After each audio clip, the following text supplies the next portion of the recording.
I'm with Scott Rayson, who's brave enough to escape from the Channel Islands and bring his non-transaxle to Prescott.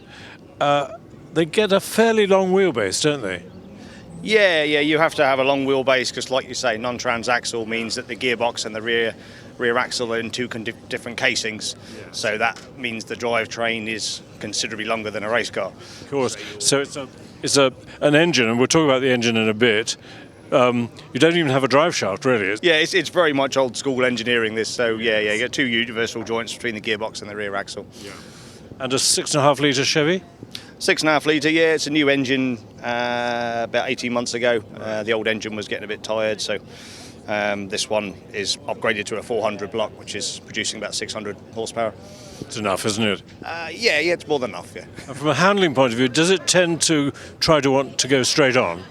Yeah, it'll understeer if you don't grab it by the scruff of the neck and drive it. You've got to drive it on the throttle. So you go into a corner and boot it, and back comes round? Pretty much, yeah. I mean, it handles reasonably well, but you know, if you just push that a little bit too hard, it'll just understeer straight off the track. You have to drive it on the throttle. Sure, but reasonable handling. Yeah, I just said it handles reasonably well. It's obviously not in the league of a proper single-seater or a race car, but yeah, it does reasonable times. But you're sitting a long way forward, so if the tail starts hanging out, you don't really feel it until the world is revolving around you. Yeah, pretty much. Yeah. You if I'm putting a bit of correction steer in, you don't really know that. You don't notice it until the back end's 4 foot out of line. Yeah, and it whips the other way. Actually, you can hold it in a drift quite easily. Yeah, it doesn't swap ends too quickly. I have spun it many times, but yeah, it's usually quite controllable. But it's a big change coming to Prescott from sand racing in the Channel Islands. Tell me about that. Is it quite a large circuit? Yeah, I think the circuit's about 500, 600 metres. It's just an oval on the biggest beach we've got in Guernsey, basically. And is it a beach that stays dry, or does the tide come in and stop you? No, it's very tidal. We can race for 3 hours before the tide reaches us. We have had an occasion where we've raced a little bit longer than we should have, and we've got it a little bit wrong on one corner. And yeah, I've been swimming once, and several other cars have been in as well. But when the tide goes out, does it take an hour or two to dry out? No, it dries pretty quick. Well, you've got the wet bend and the dry bend. One half of the track stays wet, one half stays dry.